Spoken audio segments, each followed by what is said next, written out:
questa ve la lascio a voi. Ah, grazie. Me ne giro una. Grazie. Oh, thanks, Will. You were so excited to do this. As soon as I said that I was doing a podcast, it was like, you're the first person, I'm gonna be honest, you're the first person who's asked me to do this. Every other person, I've had to be like, hey, would you like to do this? And so I just want to say thank you, because it felt good, because I'm like, hell yeah, I'm actually doing this shit. No problem. Because actually, like, it's like 3 months that I'm asking all the people I know to create a podcast. Because I find it to be so fun. Like, so you've been asking other people to do a podcast? To do a podcast. Also my housemates. Really? Yeah, but we didn't know what to talk about, because we didn't like have something that we were expert on, so we couldn't try anything interesting to say. Like, I'm not a psychologist or a philosopher or something. I'm just a guy. It's interesting though, because I think that's a central question. Like, a lot of people make podcasts and it's like, it's just people talking a lot of the time. The way that I see it, everyone is an expert in their own experiences, right? I don't really believe in, like, it's cool.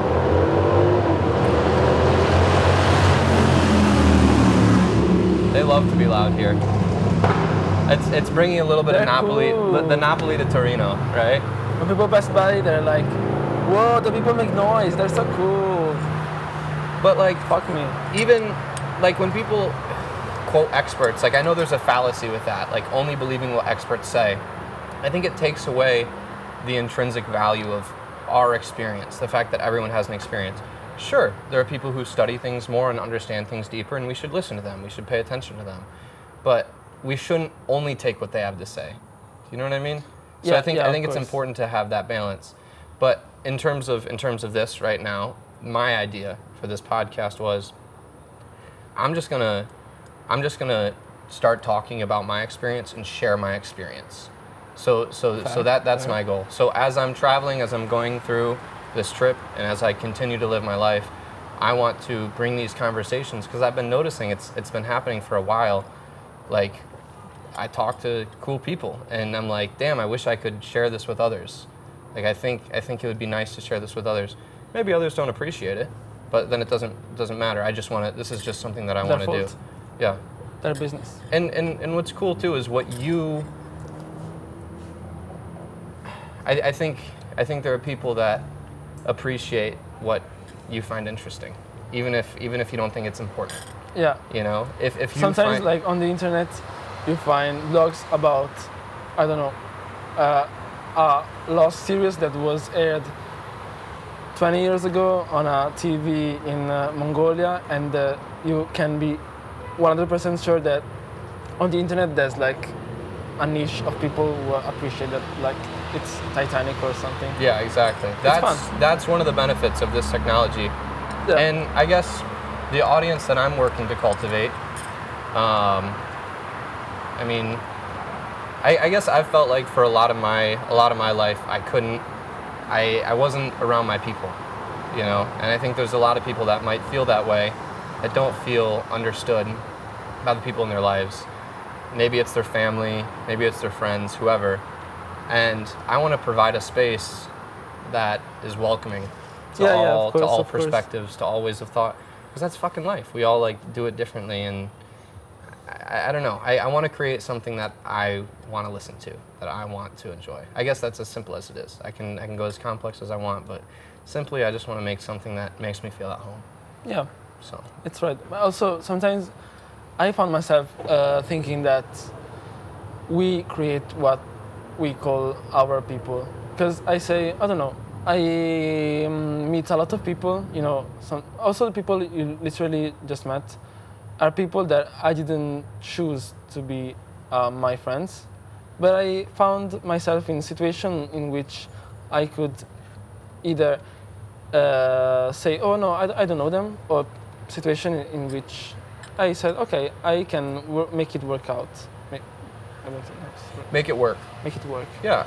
No, yeah. I think that's the key to meeting new people, because everyone's a stranger until you decide to make friends. Yeah, no, but also I don't know how to convey it in the right way, but let's say also my friend baby, and let's talk about how our political group. In our political group, literally half of the people were from my school, and people we knew. Okay. And I asked myself, is it really possible that casually I got to know in my school the best people that could be the most suitable for this political experience, or maybe we made it work, like we created it. Yeah. Yeah, so I think you can find the perfect people everywhere if you know how to create something and not just accept what the world gives to you. Yeah. But also you have to not look for it because it's different, like not look because it's something so active and maybe more forced, but just to know what to look. And it goes the other way too. Like, I feel like I'm created by the experiences I have. Yeah. Right? By the people we interact with, by the things we decide to do. That creates the person we are. And it's cool to think about it the other way. I didn't think about it. We create others. Yeah, of course. In how we interact with them. Yeah. And we can choose to not to love them because they are in a certain way, but because we chose them to be what they are. No. Oh, come on, I don't know what the fuck you just said. But I think it's this. It made sense in my mind before I said it. No. I think what you're trying to say, at least this is what I'm seeing. When I connect with people, it might not. I don't agree with everything, right? It doesn't have to be that. It's just there's a little spark. There's a little something. And now I'm like kind of playing with the metaphor. It's like that spark you have with someone. Like you said, you can take that energy and like bring logs to it and build a fire with that into a powerful, meaningful relationship, or you can just let it blow away in the wind. Yeah. But yeah, you choose to create that. Yeah, of course. And also you can choose to love the fact that those people change, not the fact that those people are in a specific way. Because if you choose this, if they change, then you will lose them. Yeah. But if you choose to love the fact that they're always changing and the fact that, of course, not completely, but that something in their experience is shifting, something is moving, you can love that. Yeah. Loving maybe also the process of it, like, because you get to experience what other people think differently, like their flow of consciousness. Yeah. All other stuff. You get to experience it and to appreciate it, even if it's not your what you are getting from yeah, I was. That reminds me. I watched my friends like go through a toxic relationship with a girl, and it was interesting to be there. Like, I mean, it's uncomfortable like when people are fighting in front of you, like, and they're both very flawed people, but like, for me, what I saw part of myself. Yeah. This friend of mine, he has a lot of anger, and I've been there. I have that. I understand that, and I've acted in similar ways before, and it's led to negative things. But to see this, to like go through this experience, there's a different understanding than watching it.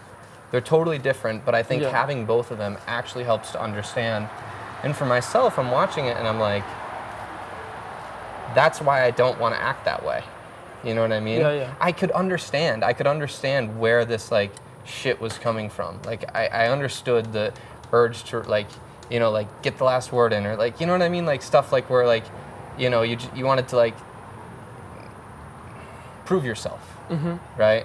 Yeah. But acting to that didn't work, and I don't know. It was very like almost like enlightening for me because I felt like I was watching myself in the past, and so I think it can be for all sorts of things, the negative and the positive. But like being able to sort of incorporate this understanding to who we are. Like, Yeah, I think you could have understand what they were coming from, even if you didn't experience it in the first person. maybe. Yeah, because I think It depends on who you are, you know. Yeah. Some people find that easier. Yeah, but there is a lot of people who say that. Like there was also a late Latin philosopher. I don't remember his name, but he said like, "I'm a man. I think that nothing from a man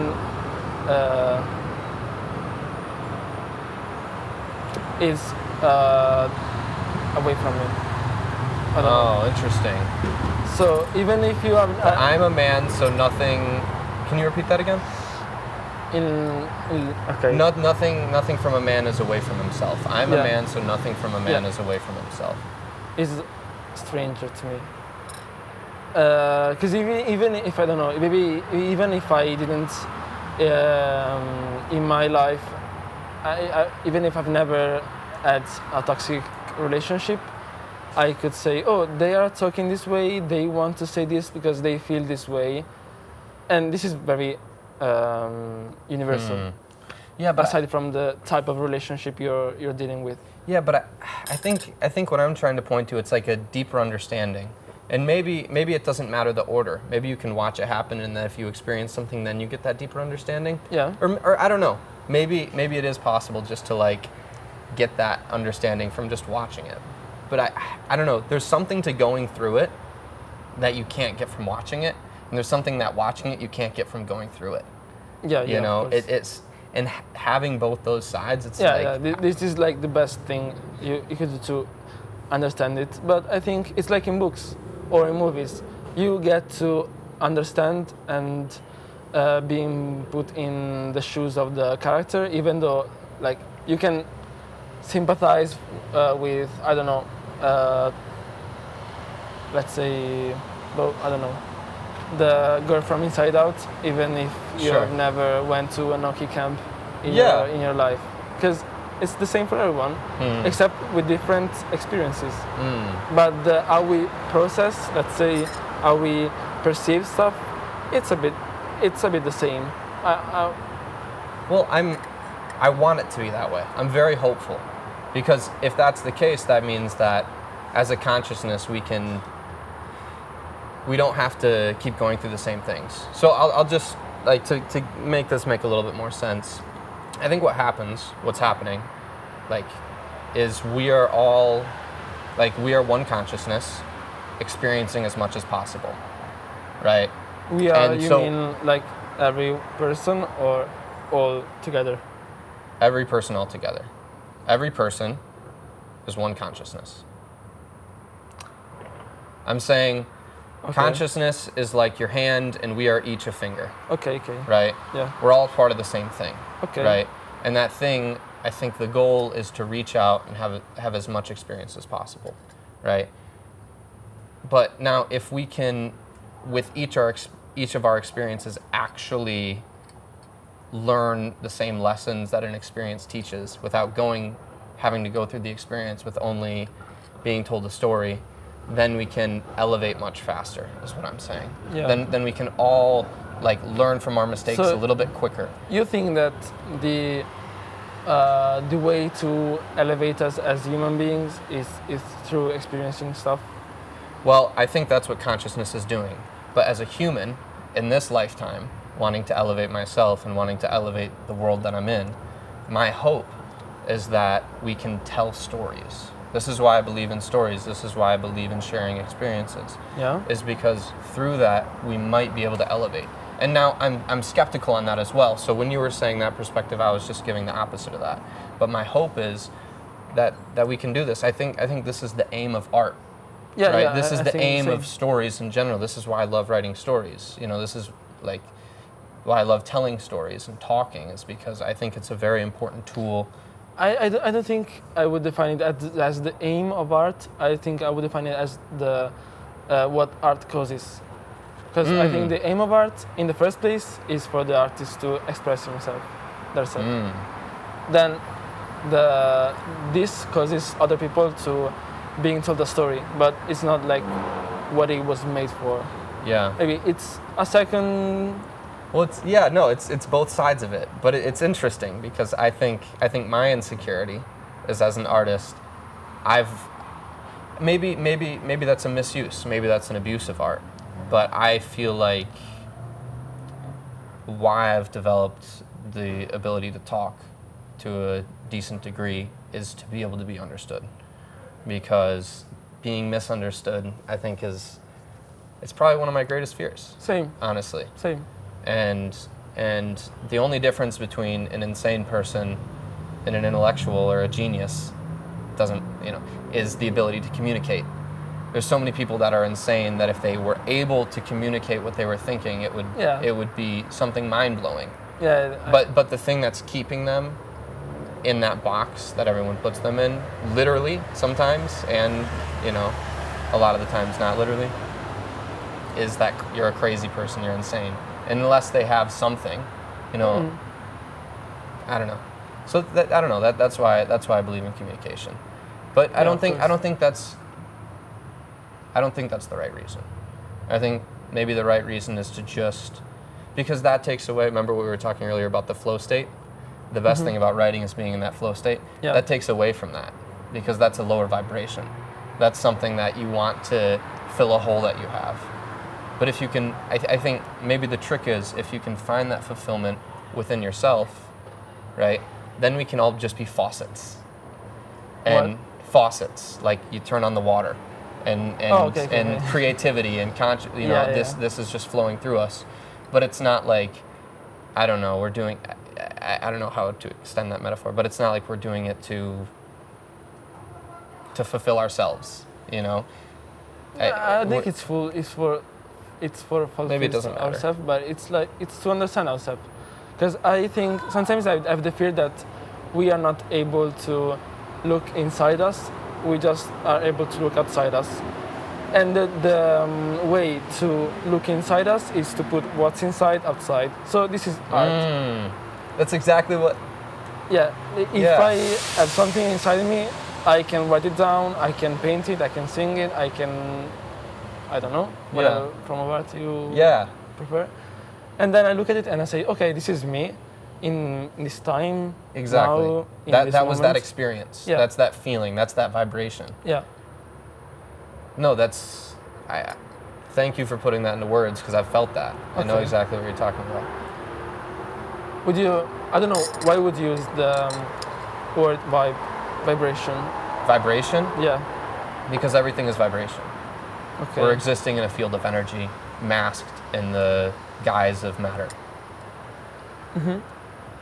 Yes, we live in a material world just because that's the formation that's taking for us, right? But everything is vibration. Everything. I mean, if you look, I'm not I don't know the science, or I don't know I haven't done the observations, but I mean, everything is vibration. Going down to the particles moving. That's that's what everything is. Like we know this scientifically. Yeah, of course. And also we've known it way before then, because of other means. Who knows how we've known it for as long as we have. But anyways. Yeah, the only the thing I criticize about this theory, I think is very fascinating. It's very I don't know. It's cool. It's fascinating. But I must criticize the fact that saying that everything is a vibration, you have to create categories in which this vibration operates. So you have to say this as a good vibration, but we decided what that vibration is good. So to have this conception or this understanding that everything is vibration doesn't force you to make these polarities. It's just like temperature. Okay. It's not cold out or hot out. You decided that.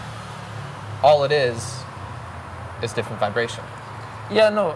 It's just one scale, no. and we exist on that scale, so we look below us and we look above us to understand what's lower and what's higher. But that doesn't mean anything. It just means something for us. Just like temperature doesn't mean anything. It just means something for us, or for other things that experience temperature. I don't know, because temperature is enough to look at it in a mono-dimensional space. Like you can say, okay, something has low energy, so it's cold. Something has high energy, so it's hot. And in between, you can say, oh, this is 5% the hottest it can be. But what is hot and what is cold?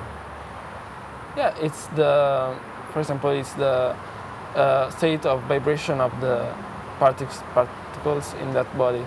There is only heat. The cold doesn't exist. Yeah, It's just hotter and less hot, yeah, right? yeah. But you cannot say something is more vibrational and something is less. Reality is much more complex than this. You'll have to get to I don't know, just to say 1,000 of these levels.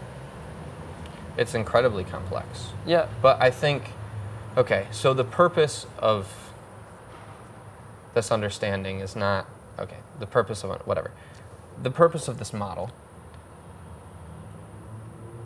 I think goes to something that explains something that's a little bit more intrinsic to our understanding. I think, yes, once you put it on an intellectual level, our mind is like a knife. It falls onto something and it can't help but cut it apart, right? So I think on an intellectual level, it could be used for the wrong thing, right? But I don't think that doesn't make it valuable as a understanding of the world. And also, I would say that I could be wrong. Probably definitely am wrong. And maybe there is a better way to intellectually do it. It's just very complex. And in this moment, I don't understand it. Yeah, it's something. And is it useful to understand it? I don't know. Depends on what you're trying to do. Yeah, I don't know. If your passion is try to understand stuff, yes. But if you want just to experience it, you don't have to understand it. Yeah. Maybe in your life you just want to do stuff. Like you said, you're a traveler. You want to experience as much shit as possible. You can only experience it without explaining, like, without saying, oh, this is this. Yeah, just experience it and describe it what you feel. Yeah, without exactly. asking what's the origin of your words to describe it, the origin of what's the model you are using to describe something. Yeah. I don't know. I don't think it's very useful sometimes. Yeah, I think probably a lot of the time it's not useful. But yeah, especially with that. But okay, I guess here's why it's useful. It's like music. Okay, can you play the piano? Do you play any instruments? Okay. So you know on the piano, two keys next to each other. Okay. Okay. Yeah, like there are certain keys that make dissonance. Yeah. Right? And then there are certain keys that are the same keys and make resonance. And then there's other keys that when played together make harmony. Yeah. Right? Okay. And I think it's important to understand that we have a certain note. And I don't think that stays the same. I think we change our vibration all the time, right? But I think this is what people mean when they say something that goes against your gut. You know, or this is just another way to explain that feeling. Oh, okay. It's something that is in dissonance with your note. You get what I'm saying? And then there are other things that make resonance, you know, and ground you. And then there are other things that make harmony and draw you. Yeah. Right? And I think paying attention to these feelings is very, very valuable. But you see, like, you're right. It's not as simple as like higher or lower. I had to go to something a little bit more complex, like music. You know, you don't like you understand something's lower, but you don't appreciate it less than a note that's higher. You know what I mean? It's just a different note, and they just make different sounds when played together. Okay, I get it. Makes sense. Yeah, something like that. But I think, I don't know. Maybe this is a problem I make a lot. I'm a very curious person, and I assume other people are curious. And I think for me, one of the people that I hang, like, if I'm around certain people that are not engaged in the same, don't get stimulated from the same thing, there's a dissonance. I think this happens with my family a lot. Maybe this is true for a lot of people, and maybe this just takes time, but like, and it's not just that, but like, I don't know, it's just certain things where it's like, if I'm speaking of something that's interesting me, it's like putting someone to sleep. Or if Okay. they're saying something interesting, I'm like annoyed. You know what I mean? Mm-hmm. Like, and it's like it's hard to have a conversation like that because I feel like this conversation is very easy because I think we have similar ideas of what a conversation is for, right? To be able to understand each other and to understand more, experience Okay. more, Yeah. right? And so this feels very easy for me.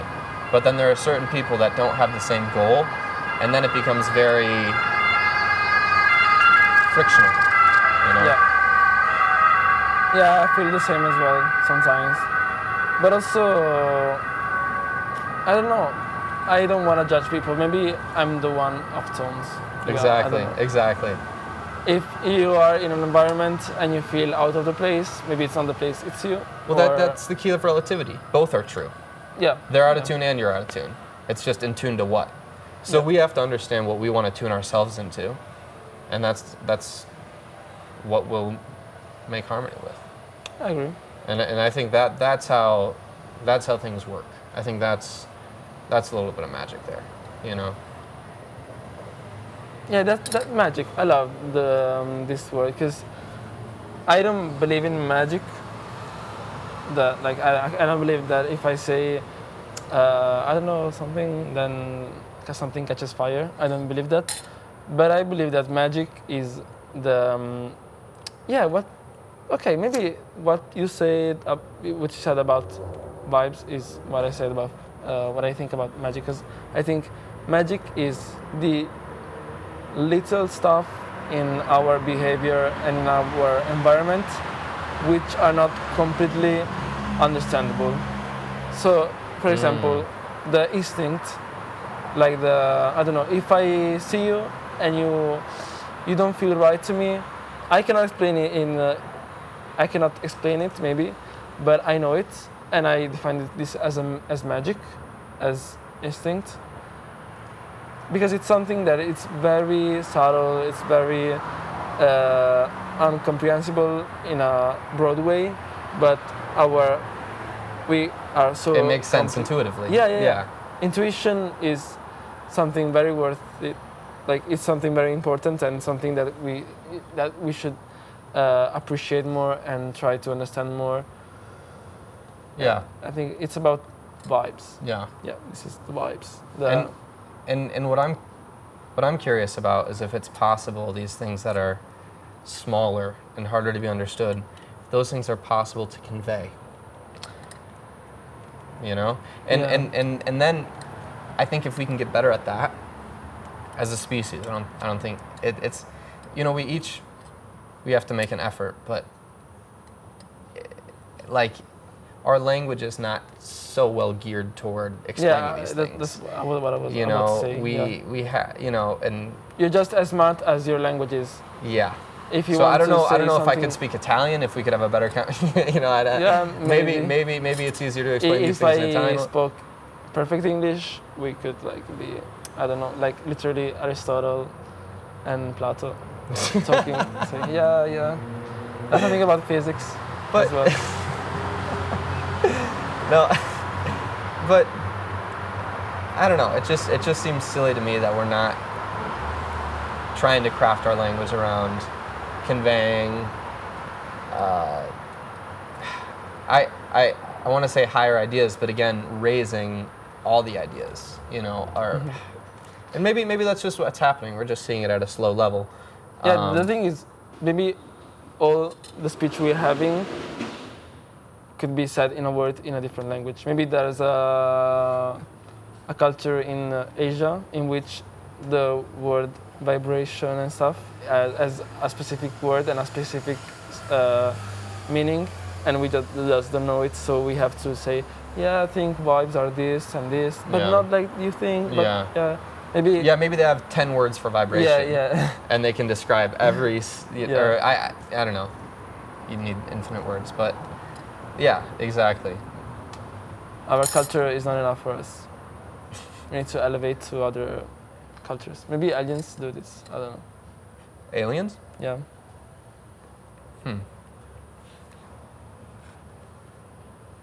Maybe, yeah. I think that would work. I don't know. What? if we have enough words, can we explain it enough? Or like, is it limited to our vocabulary? Or is it limited to our, like, syntax, like how we're able to put the words together?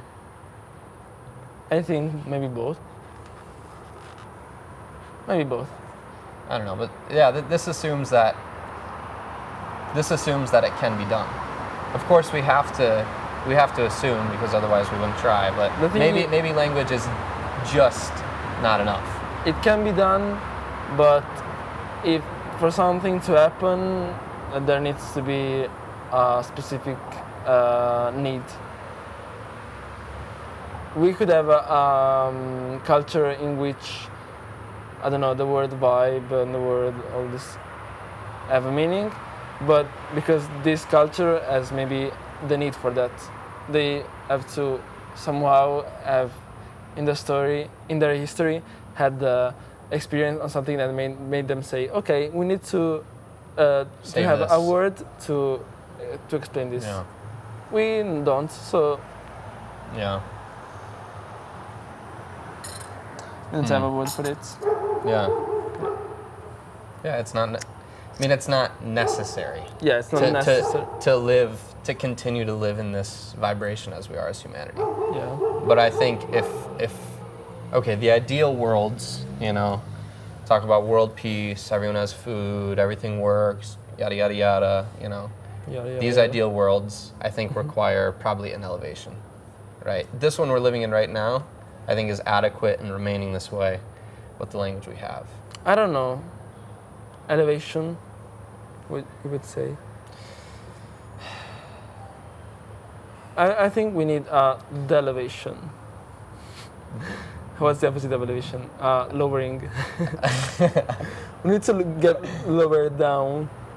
We need to chill. We need to chill. We need to. But I think that's an elevation. I think that's an elevation in energy.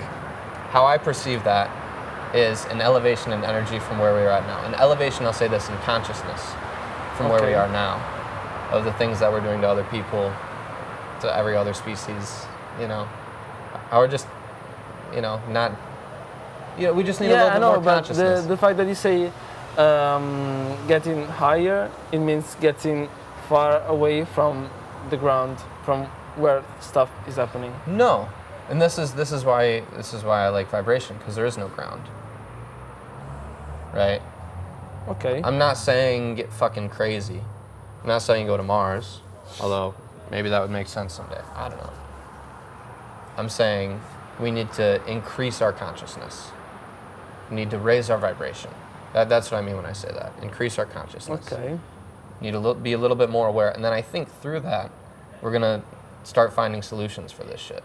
Yeah. I think that's the key for it, and I think then that requires an elevation in language, or maybe it doesn't. I don't know. I think we have.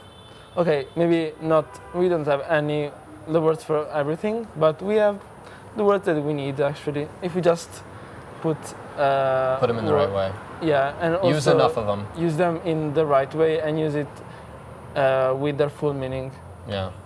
Because a lot of stuff we need to do are already comprehended, already have been described, have already been put into words, into letters, but we just don't understand them fully. Or either because we don't want to understand them, or either because we just don't do that. But you think one day we'll figure it out enough to where, like, I can just go like this, and then you can understand exactly what I'm saying, and then like when you came back and then you had to explain, like, what happened at the park or whatever. I didn't understand it, but like it took you 2 minutes to explain it. Sorry, but that's what happened. Did you get it eventually? It's irrelevant. But imagine if you could have just came back and gone like this, and then you're. No, I don't think so. You don't think we'll get there someday? No, I don't think so. It would be so boring. I think that's what the mushrooms did. Really? Yeah, for sure. Okay. That's what the mushrooms did. For sure. Maybe this is what mushroom made you perceive. Maybe, but no, I think that's what they figured out. Okay. Is how to communicate like that. Okay. Because that's how they communicate to us. In what way? They give you the experience. Of what?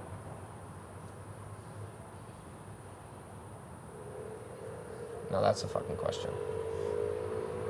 But I'm saying, if we wanted to be very utilitarian about it, and make it so we didn't have to like, you know, or I guess the simple thing is more experience.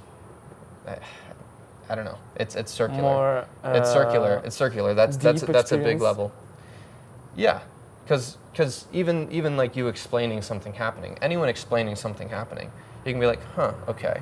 But if all of a sudden, what I'm assuming if we get to this point, or you probably wouldn't need to touch, you could probably just like do it, you know?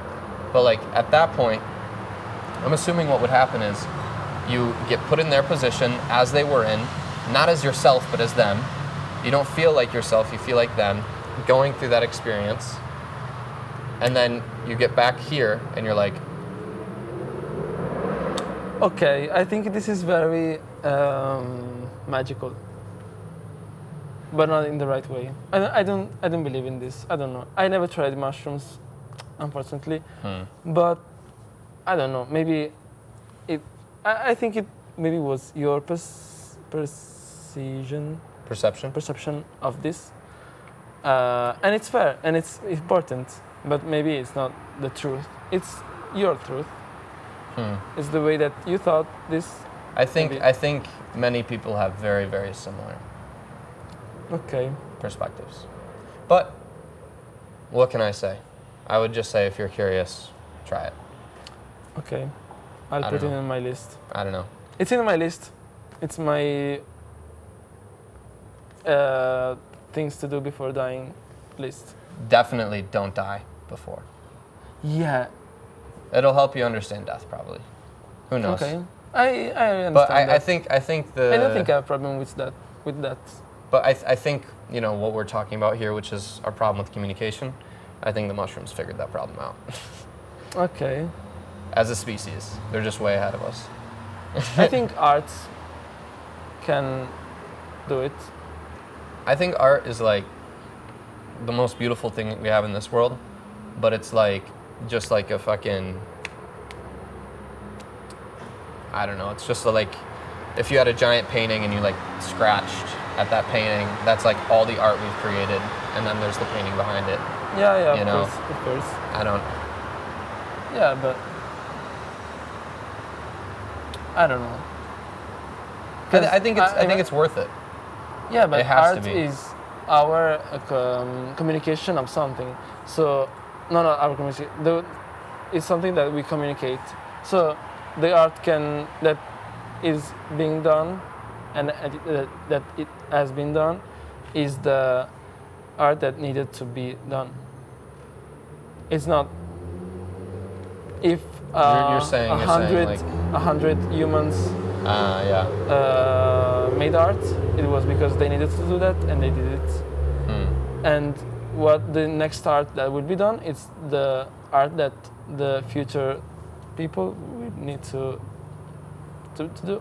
I think the thing they will have to express, they will need to express. Yeah, I think it's not. I think it's like an idea that's trying to express itself, and it like chooses you. Really? And if you don't express that idea, it chooses someone else. And then okay. I think, I mean, because that's the question. Where do ideas come from?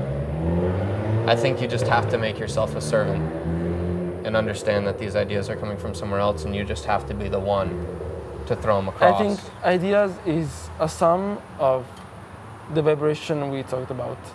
Like, you know what I said, the little things that we cannot perceive fully, but that in some ways we can perceive. Yeah.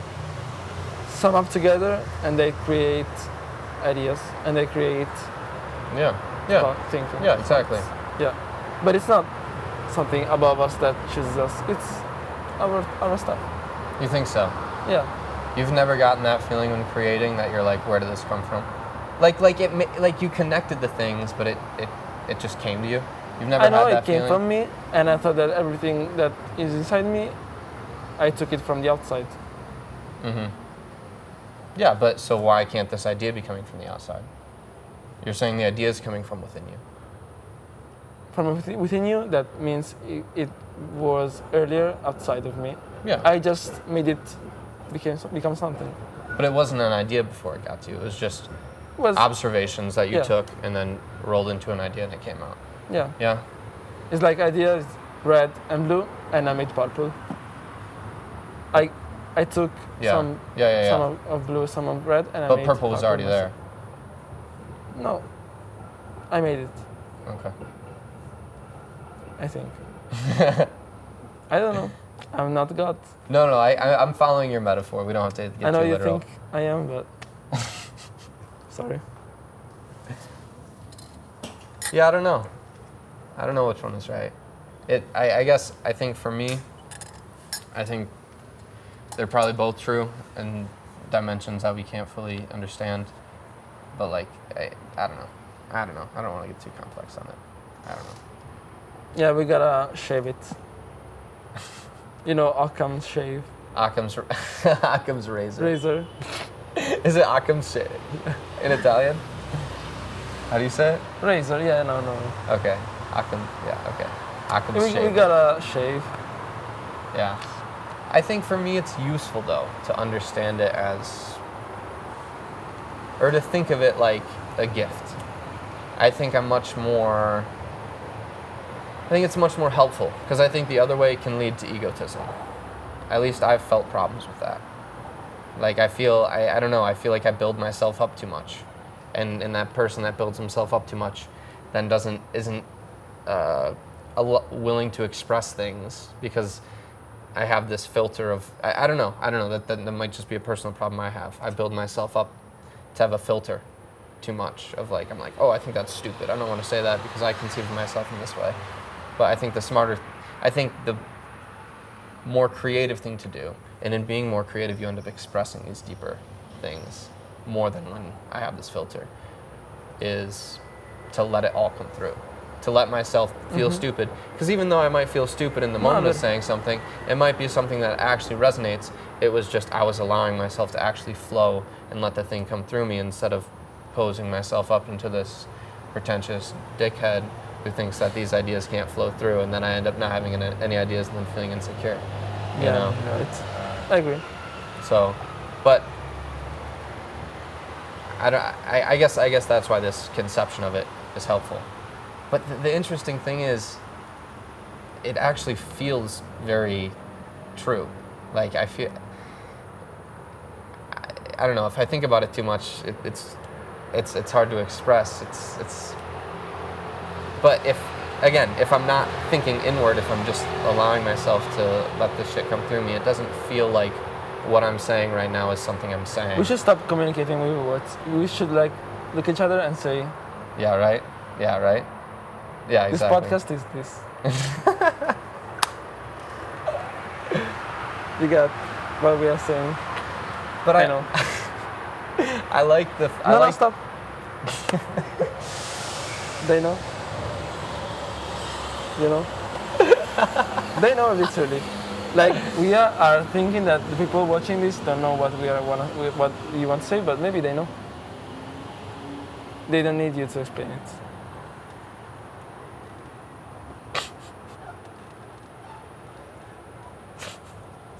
Think about that.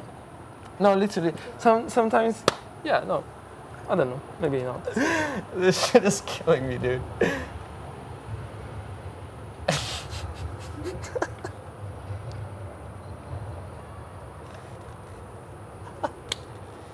This is the most genius way to shut someone up ever. Yeah. Yeah. You know. Better. That was the most beautiful joke I've heard in a while. That was... It's not a that joke. was- I'm serious. No, that was well composed. But also humor level maximum. Thank you. Thank you. All podcasts are made from like comedies. Like, I don't know. Why did you want to make a podcast? Like, why didn't you choose writing a book instead? Well, I have wrote a book. Really? I've written enough stories to be put in a book, for sure. Do it. On Wattpad, maybe. What's that? On Wattpad. On what? Wattpad is like, Wattpad? yeah, it's like an app, social media in which you can write books. Okay. You can try. Yeah, I don't know. I feel like for right now, what I have online, I don't know. It's enough to like be, I forget how to say it. It's like, not like a resume, but like something that shows that I've done some things. A portfolio of your life. Thank you. You know English better Okay. than me. Holy shit. Yeah, a portfolio of my stories. So that way I'm able to, if someone's interested in my writing, share that with them, and then continue to gain interest to where I can physically create a book. Because right now, the problem with the publishing industry right now, it doesn't matter. They basically don't really want to take on new writers. They don't want to take risks. It's the same thing with all entertainment industries. I don't think so. The thing is they don't help you advertise your book. So you already need your following. You already need a following to sell to. Yeah, maybe. Because the thing is, you print books, how many books are you going to print? Okay, because that's really Yeah, expensive. yeah, and if you don't have people to buy the books right after, then they're just going to be sitting somewhere gaining dust until you sell them off, and then you're doing the selling. Sometimes or you you go gotta through be someone like Amazon, and then it's just like made to order, but then the quality is shittier, and I don't know, you get a lower percentage. I don't know, it just doesn't feel right. So what feels right to me is writing and becoming a better writer in lieu with gaining an audience and gaining a following that would actually buy a book, you know? So that way I can make it a fiscal thing, you know? So I can actually market it. Yeah, but also not. Like, my aunt wrote a book about her father, which was like the most normal person ever. Like, it's like you can take someone from the street and say, okay, I'll write a book about this person. And she did. And I think it sold like 10 copies. And It was her father? Yeah. Okay, cool. That died the previous year. I think 10 people bought it, and it was my family. Like, literally Of the course. people they knew and stuff. But I think it's a nice thing, even if, you know, just two people are gonna read it. Isn't that enough? Maybe then it will be, I don't know how, circulate to someone else, but who knows? Yeah. One time I got in my hands, I got gifted from a thrift shop a book about my city that had been written by an author in like 20 years ago, and sold. You couldn't find it anywhere online in real life. You didn't know who he was. The book was bad written. It was not fun. It was not interesting. But sometimes I feel okay. But I wrote it. I read it. I got it somehow, and I got to experience what he wanted to communicate to someone. And okay, maybe you will write a book and sell 3 copies. Maybe this copy will end up in a thrift store, and in 10 years, a guy who didn't know what to do, just bought your book and read it, and it was like, okay, this guy is cool. I guess more specifically, I'm waiting. I could publish a book and print 10 copies just to do it. That's a good idea. I guess in that perspective, I'm just waiting for the right connections, like at a print shop or something, to be able to actually, And also covers. Exactly. Literally, judge a book by its cover. If you have a cool Everyone does. Yeah, if you have a cool enough cover, everyone is gonna buy your book. Everyone. sometimes I go to bookshops and I say, "Oh, this cover is cool." Maybe there's nothing written inside, but I will buy it just for the cover. So find a good graphic designer and make them do a cool cover for your book, and then you can sell it. And also, like, I'm interested in, like, how the cover feels, how the paper feels. Yeah, yeah. When you open it up, I think the worst thing that they did to the Bible, all right? They did many good things. This is so weird. Any old books, I'll say this. Any old books or compilations, like, even if you get, like an Edgar Allan Poe, like, compilation of his stories, like, everything is smushed into the tightest space possible. Like, and that's what the Bible is. So that's why I use that example. It's a lot of fucking text crammed into one book. And if you try to read something like that, or like Shakespeare, they do it with Shakespeare, it's just uncomfortable to read. You know what I mean? I don't know. I mean, it's obviously simple if you went with someone that knew half of what they were doing, they would make it interesting. But I've still had books that, like, are printed in a way that's, like, too big or too small, or, you know, like, something's wrong, and it just makes you, like, fucking, like it makes it harder to read. Because you're like, what the fuck is wrong with this text? And then you're pulled out of the story. I think and I don't know, that's like a perfectionist issue, but, like, you gotta get the fucking details right. Otherwise, you can't just, like, sink into it. So I don't know. I guess I want to produce to a high level. I don't just want to throw out some fucking, like, slummy ass book that I go, like, in print for $2 or you know. Yeah, no, of course. You get what I'm saying? I don't know. You can print it yourself, or you can, like, write down every copy, like monks. Print out every copy. If only my handwriting was good enough, and if only I could spell English. That's a problem. Yeah. I mean, I understand my handwriting sometimes. I don't sometimes. Exactly. So, yeah. I don't know. I should write better. But, yeah, it's just letters. If you need to understand it, you will understand it. If you don't, you don't. Yeah. But, I mean, to answer your question, that's sort of what I do artistically. I wanna create content to a higher degree of artistry as well. Like, I don't know, again, like movies and documentaries and shit like that. I don't know. Why don't you go to art school? I mean, I don't know. I fear too much money for not enough return, simply. I can break that down. I think that I would get a piece of paper if I really tried and went through it and paid all the money. But will I get connections? Maybe, maybe not. Will I get knowledge? Probably a little bit of knowledge. Probably a good amount of knowledge. But, like, will I get that same amount of knowledge or more if I just try that shit and just fail at it? Yeah, of course. But you know what I'm saying? The thing, Or work with smarter people. With because I think with a lot of this shit, I want to work with good people.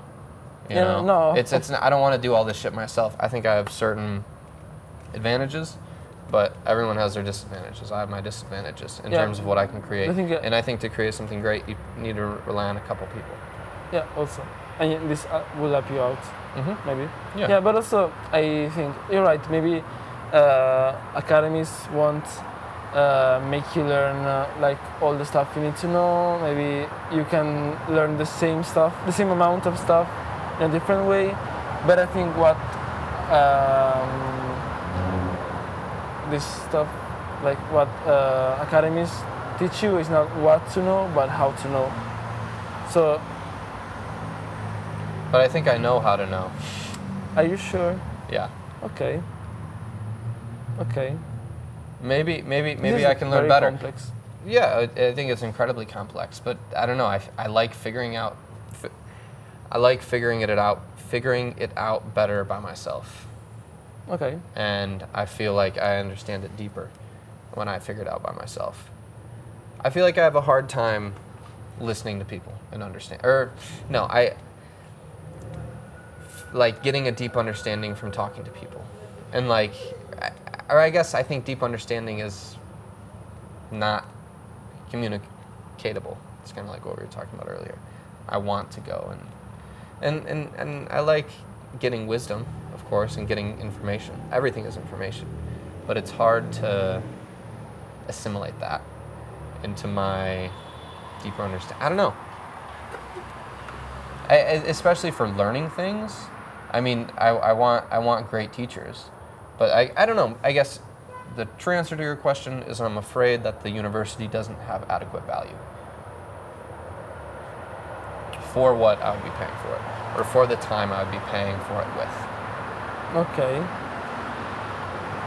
But now, I mean, it would be cool to, I think a way to get a visa in Italy would be to do this. I mean, this is obvious. And I think in that case it would be very cool. And maybe I'll give it a shot. It's actually for the first time I've been considering going to university. Really? Yeah. I think it depends a lot. Like, okay, maybe if you find like more wide-known universities, or like if you go to, I don't know, Milan, maybe it's something very different from what you get going to a university in Bari, maybe. I don't know. Like, if you go to different places, you get different things, and also this depends on the reputation of the school, on the what the school was found of, what are the values of that. I don't know. You gotta. But simply put, I think it depends on the teacher. Yeah. Also. I think that's the most relevant thing. I don't know. Maybe, I think also the environment in which you operate, not just the who operates at the top of this environment. Because if you find the right people there, aside from teachers, from professors, you can have it right. Maybe, I don't know. I hope so. It depends. Like when I sometimes I found myself not having fantastic professors at university, but I like my colleagues. I like my mates, my university mates. I don't know if you say Classmates. my classmates at university also. Mm-hmm. Okay, I like my classmates. Because it's still university. It's in a class. Okay, I like my classmates, and when we do stuff together, I feel doing something right. Aside from the professor, aside from all the what university requires to us, I think that in some ways it's a very personal experience in which you can modulate what you wanna learn. I think this is especially true in my field, in which, of course, you need to be creative, you need to be different, you need to think outside of the box. But Remind me, what are you studying exactly? Design. Okay. Yeah. And so, like, an example of some of your classes.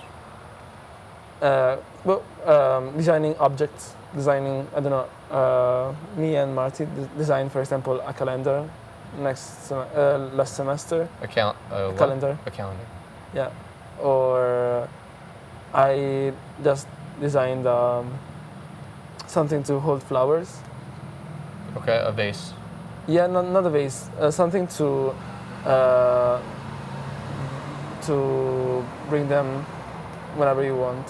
And this was the like all the vendors here. Yeah, the One of those? brief was to. You're that motherfucker. The brief was just to create something to just for the purpose of holding flowers, to give flowers, to send flowers, to whatever you want with flowers, and you could modulate what you wanted to learn, what you wanted to create, and eventually the thing that mattered was the result. So you could have done whatever in these 6 months, but eventually you have to create one project. But this is very fun, because even though you're maybe a professor of this class is not so interesting, you can find yourself what you're interested in, and you gotta be able to communicate it to the professor. And there's also this exchange in which the professor maybe. Was our Whoa. This is your calendar? This is beautiful. Thank you. Wow. Where's it for sale? $2, 200. 200? Yeah. No, but you're You not want you're it? not making a product? No. It's a solo piece. That's beautiful, man. It's like the Mona Lisa. There's no copies. Just one. So, they said, okay, make a calendar with this specific stuff, but just one The two of you file. made this together. Yeah, another girl. How was the process?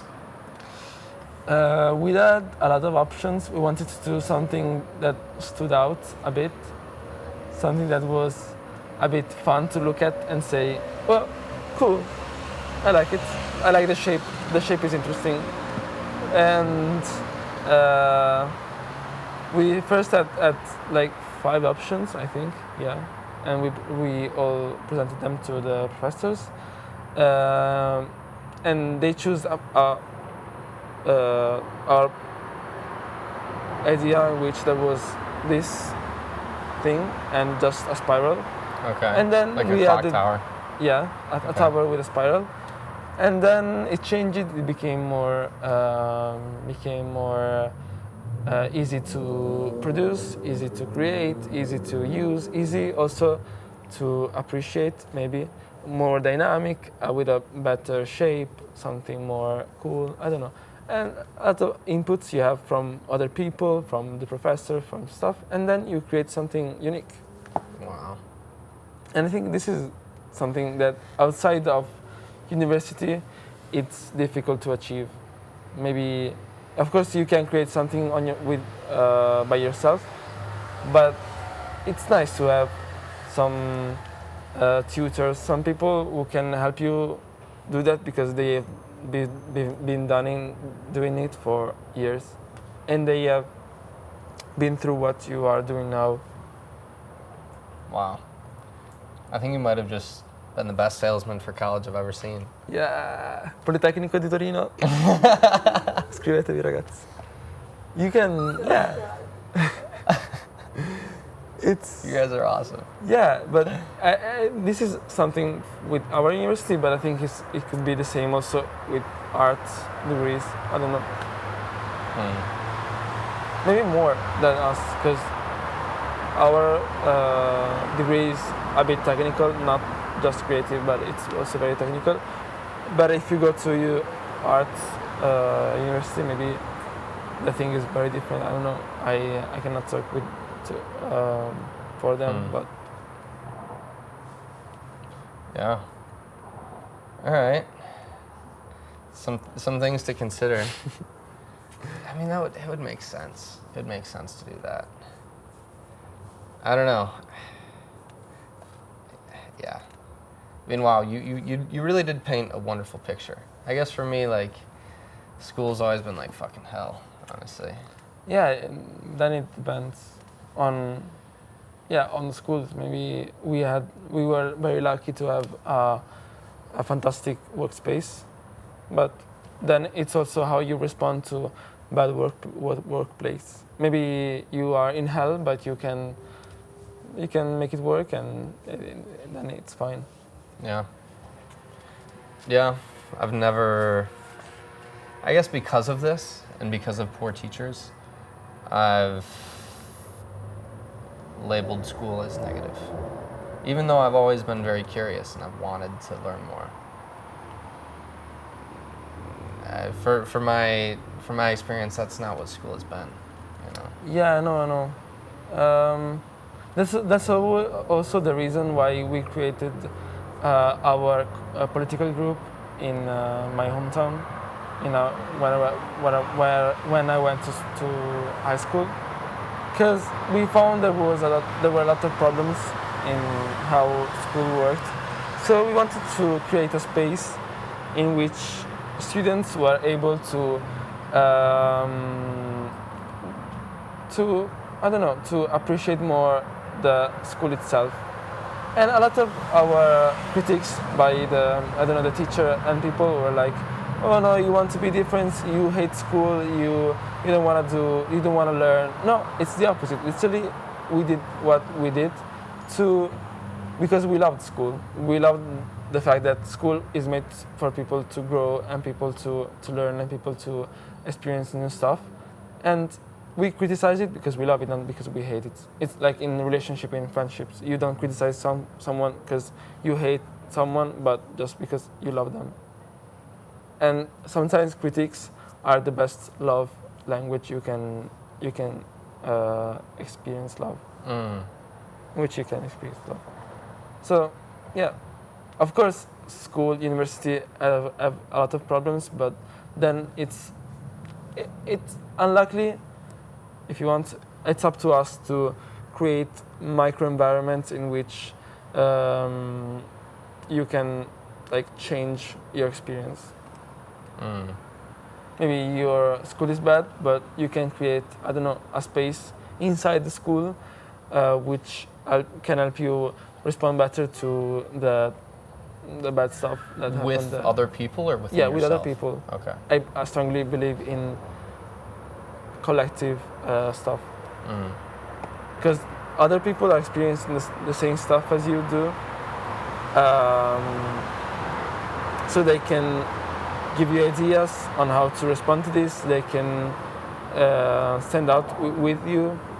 They can be your roots. So it's very helpful. I think I had, sometimes I talk with people and they have, like the majority of people I talk to have a terrible experience in high school, but I did not. My high school experience was fantastic, but I think also because of this, because I think maybe also I was also lucky to find a spot in which I could make it work. Because maybe without, I would have said the same. I would have said, okay, it was fun, but also not very formative as an experience. I don't know. Yeah, I don't know. I believe all experiences, negative or positive, are informative. Yeah, of course. But I guess just generally negative and not conducive towards. I don't know. I have to rethink my. I guess I've lost my faith in education. Okay. I think that's a simple way to put it. Yeah. But I think I hope that'd be amazing if good education systems exist. Yeah. I don't know. So. Of course. Maybe also your experience in education is very different from mine, so I cannot fully comprehend why you think this. I can just explain to you what was my experience.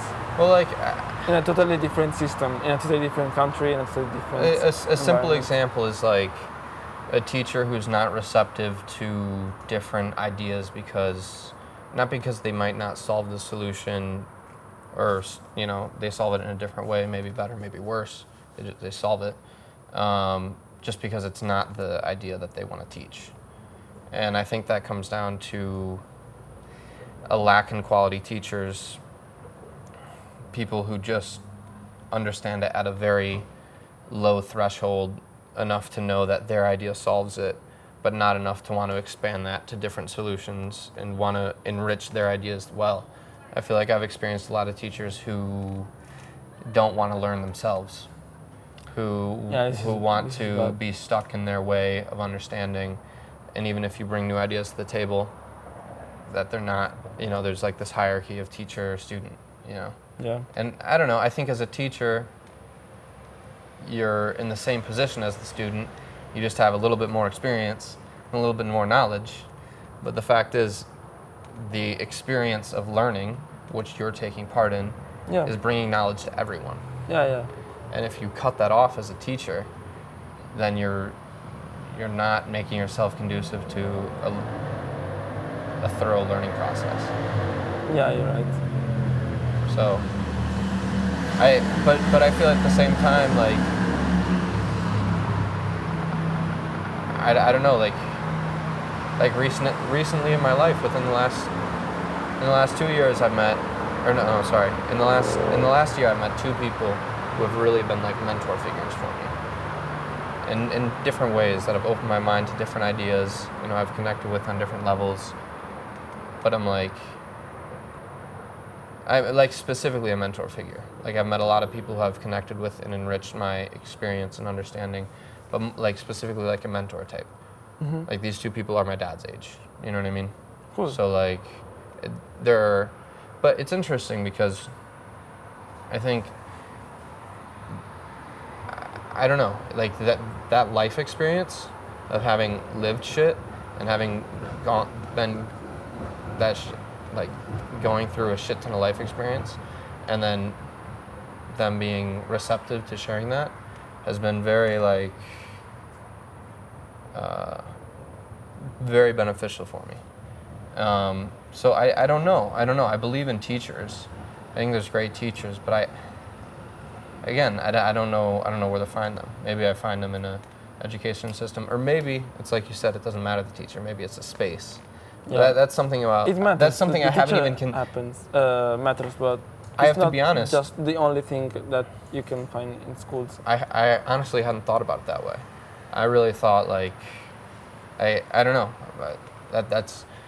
I felt like I had to be more connection with the teacher, but no, you're right. There is a space there with the other people learning. Yeah. That's such a, yeah. That happens in. That's so funny because that happens in ski lessons.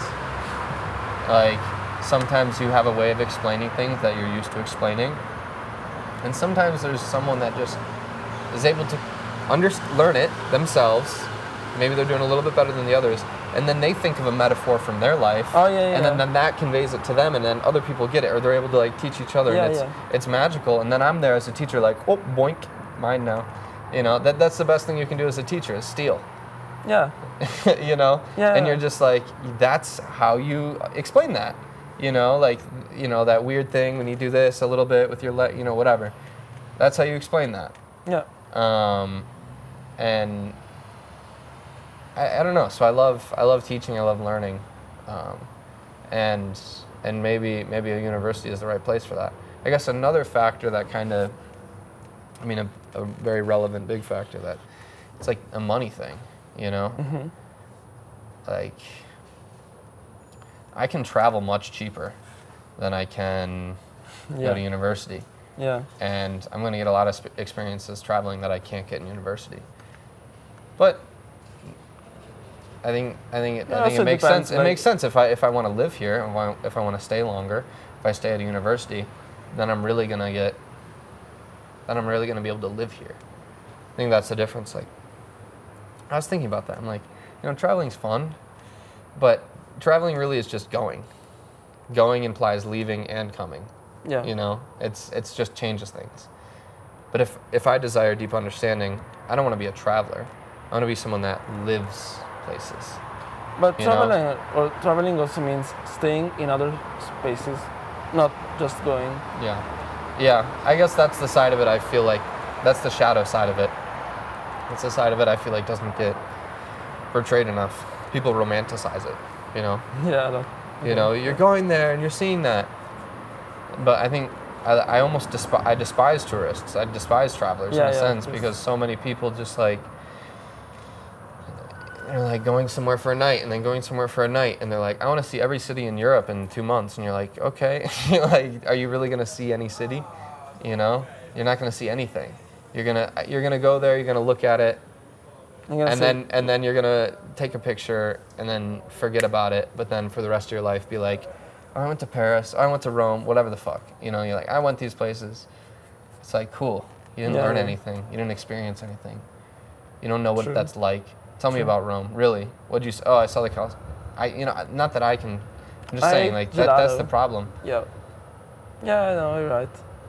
And then I sort of feel the same way, like, I don't know, but it's tough. I don't know. Because, for example, when you ask me, how's America? For me, that's like, I've lived there 20 years of my life. I can't tell you how America is. I don't know. Like I can give you my experience, but it's like I also have, I don't know, I feel like I guess I question my idea that living somewhere will lead to deeper understanding, or I don't know, deep enough to be able to convey to a reasonable degree, you know? Because if I'm here in Turin for 2 weeks, and then I go somewhere else, and they're like, where have you been? And I was like, I was in Turin. They're like, how's Turin? It's hard to, I can explain a little bit, you know? Yeah, of course. But it's very limiting. I wonder if that can be solved with living in a place. I guess if I'm trying to be observant, it'll work. You say, how's like Milan? Oh, it was a bit chaotic. I had a good time, but it was a bit, I don't know, I didn't feel at home. I didn't feel like the space was my space. I don't know. Sometimes you can say that. Yeah. Because cities have an identity. We cannot deny it. Like some places, in some places people are more are different than in other places. Even though the people itself are the same, like a person is the same from another person, but maybe the space, the way of Energy. living has gone through them, so they have changed. They have developed some ways to live in a certain way, and so that goes through all the city. So you know, you can sometimes you can tell, but for this You have to be very perceptive. Yeah, you have to be very perceptive. Yeah. Yeah.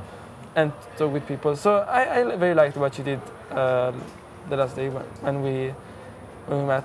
That you said, okay, hi, can we talk? Yeah. It was cool. Yeah. I don't know, it takes, I've been finding that within myself, that courage. It takes courage to like. Yeah, it takes energy. Yeah. But I feel like the alternative is dying. You know what I mean? Yeah. So it's like you have to connect with people. As humans, we have to connect with people. Yeah. I don't think we have any choice. I used to think that I could just do it myself. I didn't need to connect with anyone. I could find all the energy within myself. But I think it literally is. Maybe some people are just able to like live solitary, like not just like physically have the capacity to, but like mentally have the fortitude. You know, maybe some people do. But within myself, I've found I don't. Or not that I can't stand. Like I like being around myself. I like being alone. But it's almost like, I'm a little thirsty. I need to drink some water. Mm-hmm. It's like that, like in a social way. Like there's a social need, you know, to exist with others, you know. Yeah. So. And yeah, to do with traveling, like how, like I don't know, I don't think. For me, it's not enough to just like go to a place and like oh I saw this. It's like no, I want to go to a place and like make friends, you know, like genuine friends. That like not just like, hey, I saw you for 5 minutes or whatever the fuck. Like actually be able to connect with people, and you know more of a long-term thing as well. Yeah, no, it's cool. I wanna do the same the next time I travel. It happens sometimes, but not every time, and I think that's a shame. Yeah. No, it's like, because I've talked to a lot of people, but you guys are the ones I've connected with the most. It's just how it happened. The best. So. The quality. I don't know. The material. No, I created you. Yeah. Also. You created us. You created as well as we did. I created your link. experience of me. Yeah. Which we take everyone's experience. If you came to us and said, I'm Reaper. And wait, that's exactly what I did, right? You remember it, right? It was like that, right? I didn't. I wasn't there. No, that's why I have to ask. No, but let's say let's say we met and we said, do you wanna come play paddle? And he said, no, I wanna go home. Then we would not became friends. Yeah. we would not be here. Instead, I got, hey, Instead- do you want to play paddle? Yes. Really? Yeah. I'm like, am I not invited? Like, what the fuck? At first, maybe it was a joke. Like, do you wanna come? Was it a joke? No. Kinda. No. No. A Well, bit, if it was maybe. a joke, I took it seriously. A bit maybe. Like, It's fireworks, right? I think it's fireworks. That's awesome.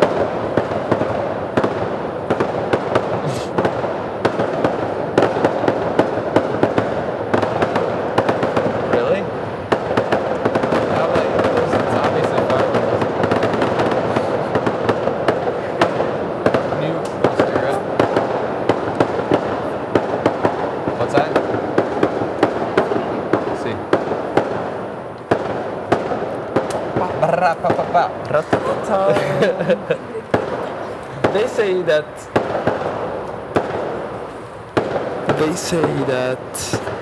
Sometimes they shoot fireworks because the drug has arrived in the You neighborhood. don't want to. Okay, so here's the problem. I don't know. No. So when you speak, the reason why it's actually better to have the microphone here. When you speak into the microphone, you get the, p, you know, like Yeah. it pops the filter, you know, a pop filter.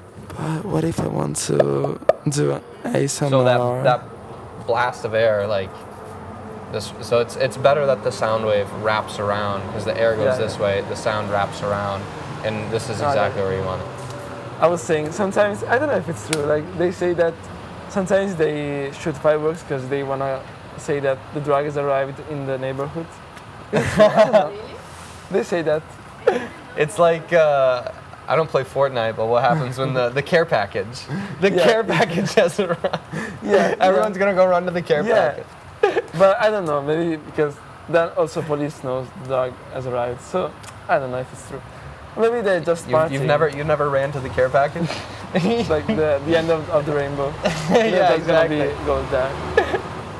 Has anyone been to the end of a rainbow? No, it's a visual phenomenon.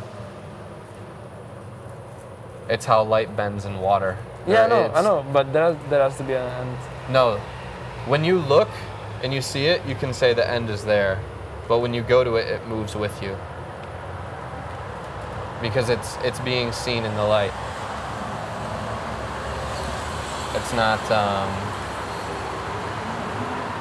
It's not like actually like there in the sky.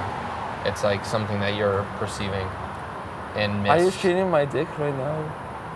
What? Are you shooting my dick? I don't know. No. It's What is this? What does this I say? was convinced that. Do you have a the- lighter? Oh, grazie. Yeah, I know people that touch the rainbow. I think you can, because yes, it's a visual, it's a light thing, but yeah, it's there. Look, I'm not a scientist, but for sure how it works is an optical effect created by many water particles, and there's no point. Like, okay, so you can make a small rainbow here if you had mist and you had light going through it, and you could like poke it where you saw it. But if you brought your eyes to it, I think it would, because our eyes are, I don't know. And maybe I'm just making shit up now, but I think it moves to where you are. I don't think it's. But like if you can see it and it's close enough, like it's small enough, I think you can touch it and be like, I'm touching a rainbow. But like one in the sky, one that's that big, like I think when you go to it, it shifts. It moves. It doesn't.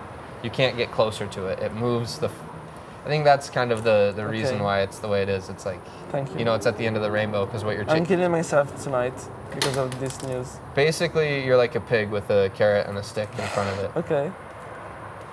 I kill myself. Perfect. Look, I- I'm sorry. There's no leprechaun at the end of the rainbow. There's No, I know, but I wanted there's no treasure I wanted chest. to go just to say, okay, I went there. Been there, done that. That's also on my list to do before dying. Was go to the end of the rainbow. Yeah.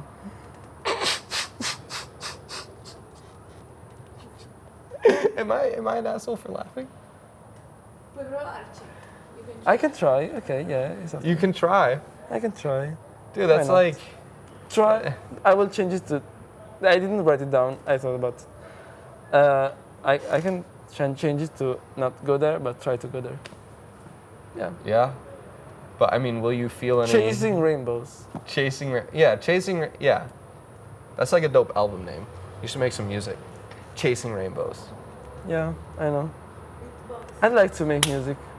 Literally everyone makes music right now. You just have to have a computer and say.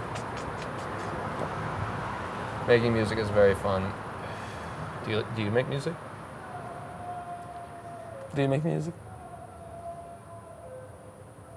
You said everyone was doing it. What? Now you're judging me. No. What? I said I'm doing music. Oh, okay. Yeah. What do you do? I just play around on the computer. Okay. What genre of music do you play? PC Electronic. Okay. But I mean that's very vague. What's your biggest influence? I don't. I mean, like I have a couple songs out on SoundCloud, but like I don't know, shit. That's. What are like music? Partying or chilling?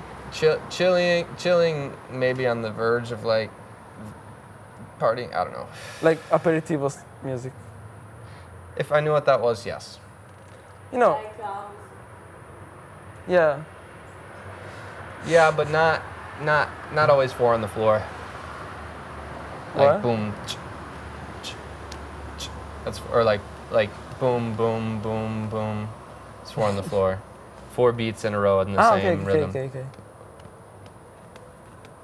Right. Sometimes it's more fun. Syncopato. Yeah, syncopated. Syncopated. Yeah, I don't know. It depends. But also four on the floor is nice. I don't know. Okay. I don't know We should enough about put genre. that music now. You want me to edit? You want me to do work? You want me to edit this in? Yeah. You want me to do work, son? Yeah. Damn, bro. Are you not gonna change anything? Not gonna cut stuff? The beginning and the end. Okay. But you can put some music. Yeah, I guess I could put some of my music. No. No, but it'd be better to be able to listen to it now. Like, do you want to listen to it? No, I want you to put it. You want to pretend you're listening to it while Yeah. I play it and they listen to it. Yeah. But how is that any fair? Because then you're not going to have the experience. I will do it later. But now we can do it. I don't know if I'm going to go through this effort. Okay. Let's go. Yeah. Okay, you should edit. It's easy. It's easy, but my philosophy right now is that like even just finding a place for Wi-Fi and having enough time to upload a video and like I don't know, it takes a while because I have to like get the audio, export that, sync it with the video, and then export that and then send it to YouTube.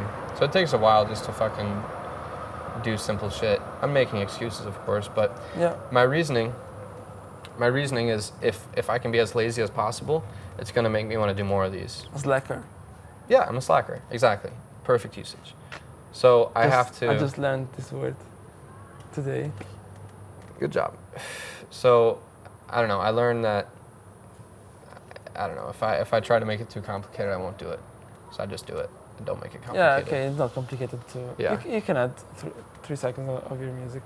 Fair enough. Right now.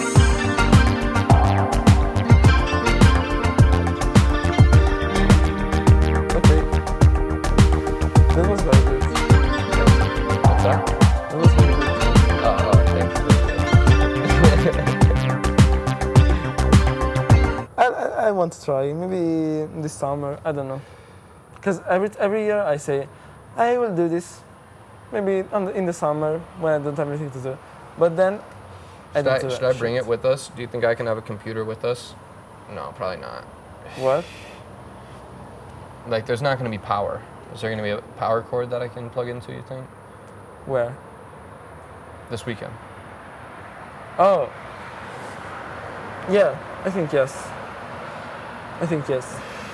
Because I can teach you if you're interested. Oh, Like, yeah. just some basic shit. Yeah, okay. Because it's just simple. Like, I don't know. For me, I've heard shit in my head. Like, I can hear music in my head, and then it's just like, I don't know. Or more specifically, it's like if I hear like a rhythm, I'll start to hear like a little bit of something, like a melody. Or if I hear a melody, I'll like hear like a rhythm or like a nice chord progression or something like that. Like, I don't know. I like to. Like, it's not like I hear it beforehand. It's I have to like experiment to like find like a groove that I'm getting into, and then that groove starts to like pull out like these different ideas, and then I just like to put it together a little Yeah, bit. but do you have any formal education in music? No. Have you ever played like piano? Oh yeah, I mean I was in band in Oh. middle school through sophomore year, so 5 years of playing the trombone. So I know how to like read music with trombone, not like on piano. But I don't. That does not matter at all in terms of making music Yeah. now. The word trombone is so fun. Trombone. Yeah. How do you say it in Italian? Trombone. Trombone. That's more fucking funny. Yeah. You want to tell me trombone is funny? Your language is like a fucking meme to us. Yeah. Trombone. Trombone. Trombone. This is how you have to say it. Trombone. Trombone. And trombare is an insect. Oh, trombare. Okay. Trombare. Man, that's really close. Yeah. Because when you That's like slang. What Yeah, does but it stand for literally? Trombare. do the trumpet, Do the trumpet. the trumpet. Because for us it's like boning.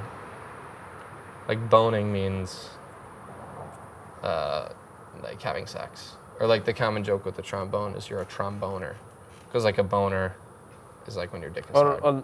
Or rusty trombone. Don't know that one. Okay, you should check it. Rusty trombone. Yeah. Search on Google rusty trombone. It's gonna be some sex tape. What the fuck are we talking about? Yeah, it's a sex thing. God damn it. I will not explain what it is. I don't want to be vulgar. You feel I am very vulgar, but I don't want to be not right now. why? Yeah, I don't know. It will be off. Say some blasphemies. I'm Dio just- bastardo, però ho paura che se... I'm very afraid that if I say like Dio cane, porca madonna, queste cose qua, maybe on YouTube it's not very... They don't like it. So you I should don't know. be I careful. don't think most people know what that means. Yeah, but YouTube does. Oh, that's true. But no, but I don't know if... No, it's not monetized, so I don't give a shit. Oh yeah, also. And also if YouTube is listening in English, she wouldn't know. Yeah, YouTube. You don't know. Dumbass bitch. No, but we've already said but- fuck a million yeah. times. It doesn't matter. I've said fuck a million times. It doesn't matter. I'm not gonna give a shit about that. But anyways, yeah, no, that's really the only formal training I've had. But no, I love music, and it's fun to do. Same. But it's more fun. I feel like music for me is a social activity. Like I can make music by myself if I'm like really like feeling something. Or I don't know. Weed helps a lot with making music because it helps you to like get into a groove. But it's so much more fun to do it with other people because then it's like you're playing a game. It's like what we were saying about communication, just in a different way. When you can play music with other people, you can talk to them in ways you can't talk to them with words. Yeah, no, right. Yeah. It's a lot of fun. I think music. That's a big purpose for music for me, is to make it with others, to do it with others. I think it's a very enriching activity in that sense. Yeah, it is. So, I'd like to retry it. retry? Yeah. What happened before? No, I played the flute, but I didn't put effort into it. I was good, but I didn't go on studying it. It was fun. How long did you play? In middle school, but then I went on for some times. But not that much. Like a year maybe. Okay. What made you quit? I said I didn't have time. Is that true? Yeah, no. I just wasted a lot of time, and I didn't know how to. So you weren't having fun with it. Because if you were having fun with it, then you would have put time towards it. Yeah, no. The thing is with the flute, you can't sing. You can what? You can't sing while Can't playing. sing.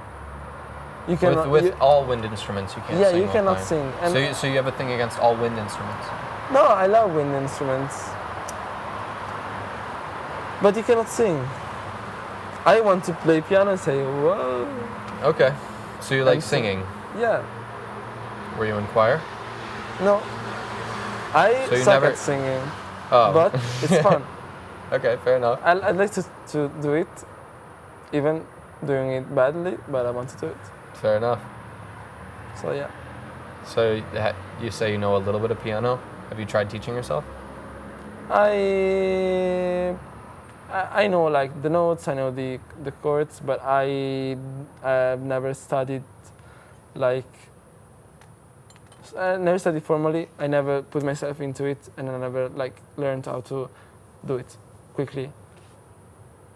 But I know how to read it. I know how to. I should be done, but I don't know how to do it in practice. So I think practically it's not an intellectual answer in terms yeah, of no, making yeah, music. exactly. I don't have the muscle memory for doing it. It's not even muscle memory. It's like a feeling. Like, do you ever like hear something in your head when you hear something else? Like a little bit, like something to add to it, a Yeah, little yeah, voice. That's making music.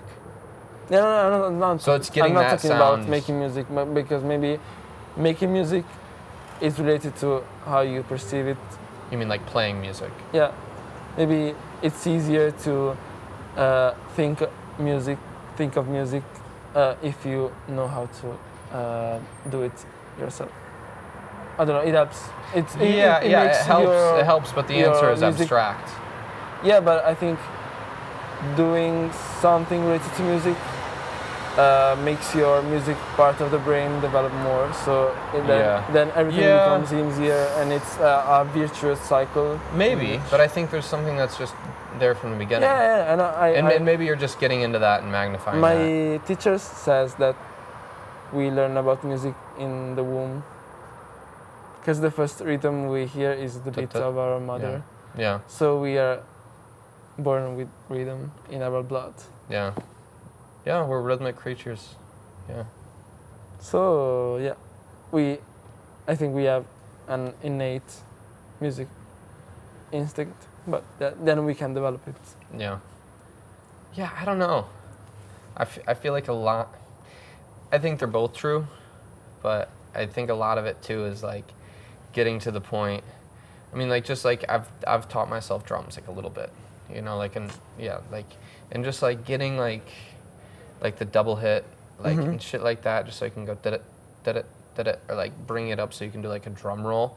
It takes so much time, you know, and like you're just like fumbling around beforehand, and it's like, I don't know, like you can have the sound in your head, and it's like, I feel like part of learning an instrument is bringing yourself to that ability, and then maybe once that plateaus, like what you're saying, like you muscle memory, you break that in, then you can be more creative in what you do and add more things to the puzzle, and you can start to conceptualize that at a deeper understanding.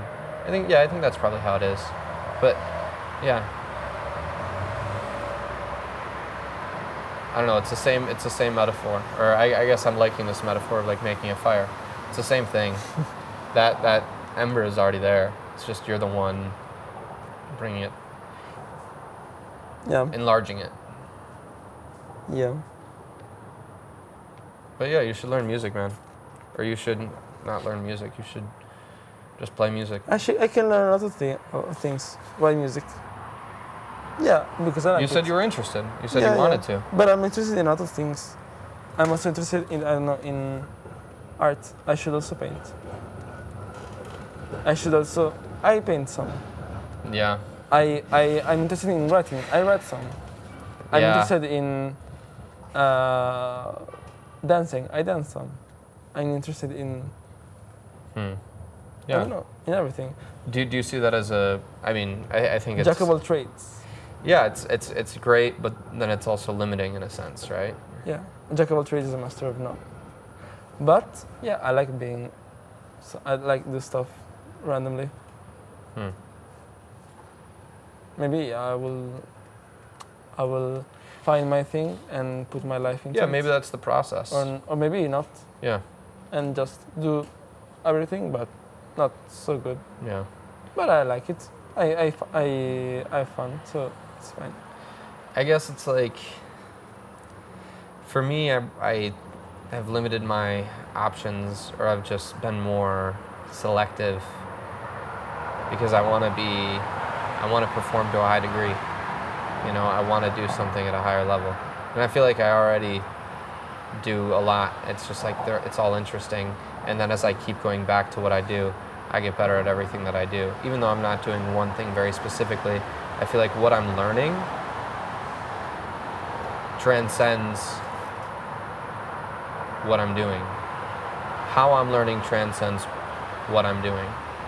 In terms of I can be learning, or I can be teaching skiing and be learning how to be more patient with others and able to explain things, which helps me in my writing. And in my writing, I can find a peace and just find a sort of calmness in just sitting with something and taking something very slow, and then I can take that to my music. Yeah. You know what I mean?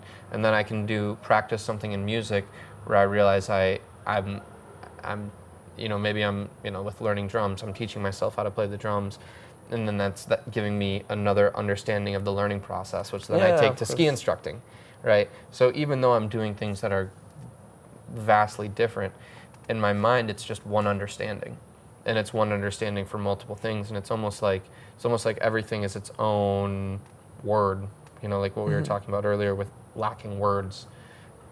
The more things that I'm capable of doing, and the more practice I put into those things, the more vocabulary I have when expressing things, because I've gone through these different experiences and doing these things, and it allows me to relate the subject in different ways, because it's just creating a unique understanding through these different points of view, So I don't know. I feel like a jack of all trades is a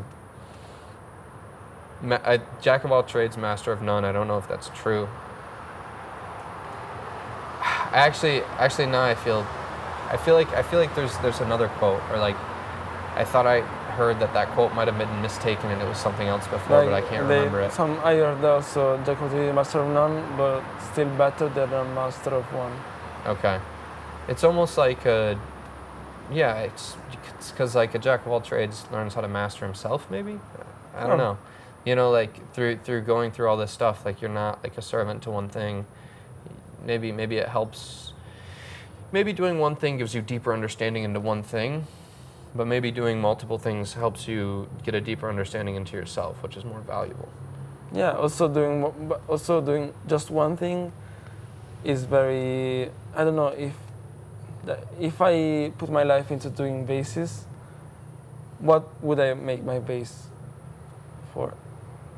Well, like one time there was this writer, and they asked him, how did you decide to become a writer? And he said, yeah, because I studied architecture. And it's not nonsense, because it doesn't make sense. Yeah. But if you think about it, it makes sense, because if you study literature, you do not become a writer. You become a person who knows how to write. Like it connects to a different thing, or like you're specifically talking about architectures turning to writers. Because to whatever you're saying. If you just study literature, you will just know how to write, but you won't know what to write about.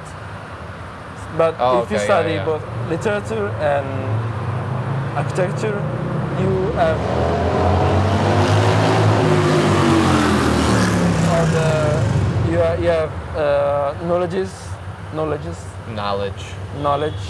Knowledge, plural is knowledge. Knowledge that helps each other, so you can create new stuff that hasn't been done. Yeah. Yeah, you have to get a bigger pile of source material. Yeah.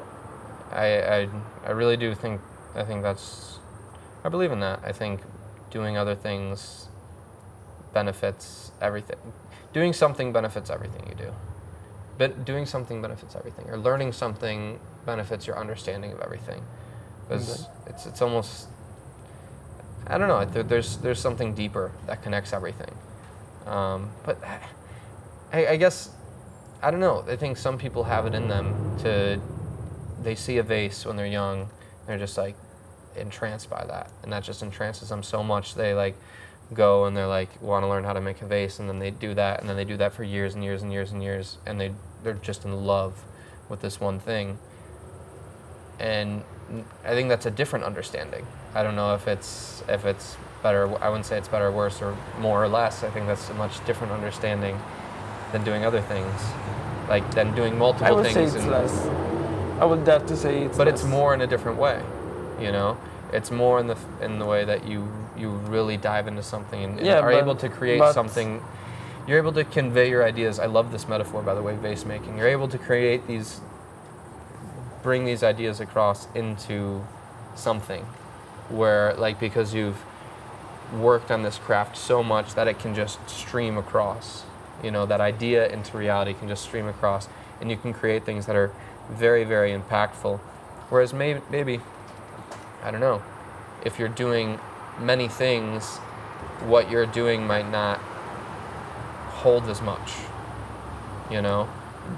But maybe you learn more yourself, or maybe I don't know, maybe you can. I don't know. If you, for your life, you study just how to make vases, then you know how to make vases, but then they are just vases. If you study vases and botanics, then you say, oh, this plant maybe has this shape, this plant has this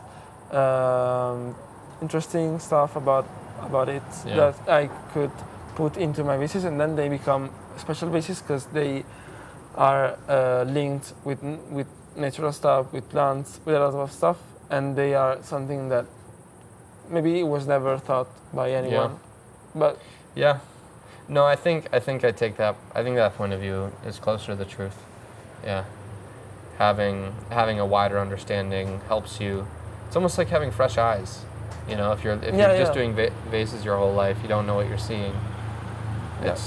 You know, but if you can go to other things and be like, oh, this is how something is well known, you can create a connection that's never been created before, and create something that's exists in a different way, or you know. It's enriching in some way. But then you still have to devote yourself, maybe in that case, to the skill of, you know, pottery or whatever, glass making, glass blowing. You still have to dedicate yourself to that skill, because even if you've done these other things that have, you know, enriched your understanding of how to make a vase, you still have to have the skill to create it, and that skill requires so much time that, I mean, that is dedication, you know. So you have to be dedicated. You know, of course you can just like have an idea and like do it, and it's like people can, I get the idea, but to really create something where you're like, holy fucking, like, look at that, like, you gotta have someone who's really dedicated themselves to that, you know. I agree. So yeah, having more, like you said, like studying it, because I was thinking more so like practicing it, and then having to balance that practice with your balance of that. But I think ultimately, to create something really great, you have maybe you have to dedicate yourself to that. And then I guess the question is, how big are we, and how many things can we dedicate ourselves towards? You know, maybe you can dedicate yourselves toward like 3 things in your life. That's already tough, you know? Depends how, you know, like really dedicate. How much different they are. Maybe you can dedicate to more. Yeah, but like, you know, like you can dedicate yourself to having a family, or to like do, you know, there's so many things, or like this job or this whatever. And then all those things are just like sucking your energy. Maybe it's rejuvenating you in some way. Maybe has some rejuvenating qualities in terms of it allows you to go to your craft and really expel all that energy. But I don't know, you have to be dedicated to that thing as well. So again, it's how many things can you juggle, really? Yeah. Depends also on in the environment you do it, because if you do it somewhere where you have to work like 9 hours a day, then it's impossible to become master of pottery if you want. Yeah. If you, I don't know, if you have the luck to either or make it your job or have a job that is not so time taking, then you have the opportunity to develop a lot of this stuff. But you have to make sacrifices, you know? Yeah, also. That's the thing. We have as much time as we have. You have to decide what you want to do right now in this moment. Better. You know? And then maybe try to segment some of your time to like different things, but it's ultimately a choice. We can't do everything at once. But I don't know. I don't think it should be so complicated. I don't think it should be an intellectual exercise. Although maybe it can be. I think it should be a feeling. What do I want to do? That comes from something deeper than logic.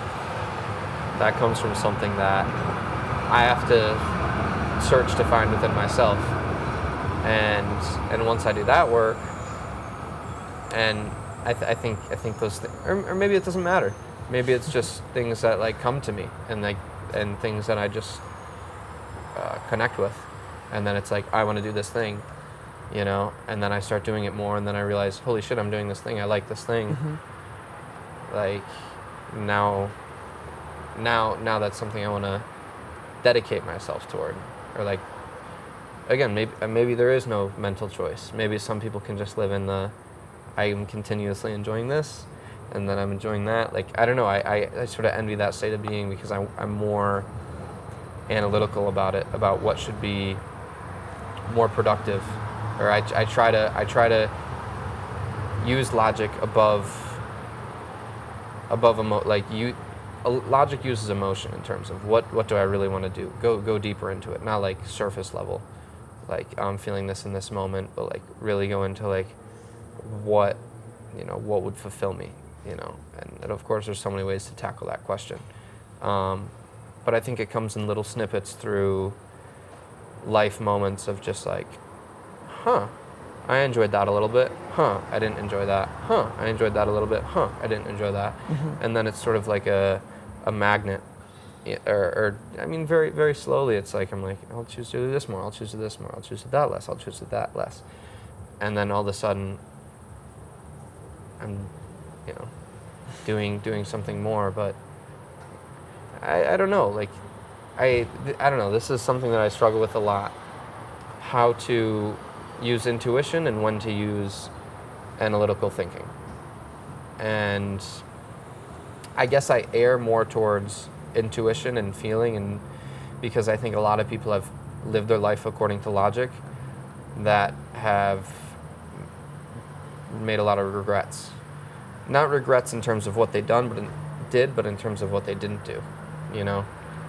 And I think if I'm living the life I want to live, or trying to live the life that I want to live in every moment as much as possible, then it will be impossible to say that. It'll be impossible to say I have any regrets because I did everything, you know? And I think that's the more important thing. Also, sometimes logic tells you to don't use logics. The logical solution sometimes is to say, okay, stop thinking and do it. And it is logical because it comes from somewhere. Yeah, but then it's like, then you go into the world of emotions of where you also have to understand your emotions to a degree, because if you operate in accordance to fear all the time, you're never going to do anything, you know, and then you can't operate within that emotional state, and you'll need the logical state to propel you forward, right? You have to open yourself up a little bit and I don't know, I'm thinking very clearly about like a metaphor of like jumping off a cliff, you know, like into water, you know, like you know, you're gonna jump off this whatever, or you're doing something where you're like, fuck, like you have to make that jump again. Yeah, this is probably a good metaphor, and you have that fear, of not wanting to make that step, you know. And if you allow yourself to sit within that, you'll be paralyzed. At a certain point, you have to go deeper. I don't even know. I don't know what to call it. I don't know if to call it emotion, intuition. I don't know. If you want to make that decision, you have to just set that decision into reality and take it. Yeah. But yeah, I mean, every thing is we all get to decide what we want to do it for. There's not one way of doing it because there's not one goal. We all make our own goals. And that's the funny thing about saying whether you should do something or don't do something, or this is how you do it or this is how you don't do it, or like, because you don't have the same goals with everyone, you know. Maybe some people you have very similar goals, but even then, I think, and that's the beautiful thing about life, we get to decide what is meaningful to us. Or also not decide, also accept. Yeah, that goes back to what we're saying. Yeah, it isn't a decision, it's a, I think I've framed it a lot more like decision. I've looked at it from a more mental point of view than a, I don't know, intuitive point of view. I don't know. But I think that's been one of my greatest tools lately, because I don't know, just like trying to operate as much with my intuition as possible has led to the best things, and that's fun. And so I'm trying to think about it. I don't know, I think about it from both perspectives, but I guess they both have different uses. Mm-hmm. You know, as soon as you create a specific goal, then you create a puzzle, and then it's all analytical. It's how do you get to that area. But like you said, sometimes the logical answer is not logic. Sometimes you have to understand that some pieces will just, I don't know, but then it's still understood through an analytical point of view, you know? But I don't know. Life isn't a puzzle. It can be. You're the one creating the puzzle, though. I don't know. Yeah. I don't know which way to look at it. That's deep.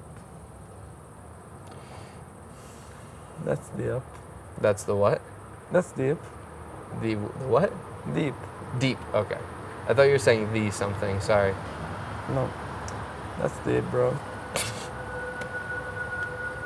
Sometimes I like to make that joke in which you can try to say whatever you want, and also you can be saying the most intelligent stuff ever, but if someone says that's deep, then That's it's the not, way you say it too. that's deep. Yeah, if someone says, "Oh, that's deep," joking, then that becomes the most stupid thing ever. Like, if you say it legitimately, yeah, like that's really deep. You think that's a problem, saying it like that? No. Like if I don't know, Heidegger said something, and a student said, "Oh wow, you're super smart," you'd say, "Fuck, Yeah. I'm so stupid." Yeah. That is the feeling for sure. Yeah. I don't know. Who knows? Life is funny when it's stupid too. It's not like you can go up. You can take it from a very big angle, but sometimes it's fun to just like live in the very small. You know, like it's fun to go both ways. At least I find this, like in terms of deep. Sorry. You're an asshole. That's deep. I know. Sounds stronzo. Better. Is that correct? Bro. Yeah. You gotta help me out here. You're just gonna leave me, or no, we're doing the. I get. We got each other. Fair enough.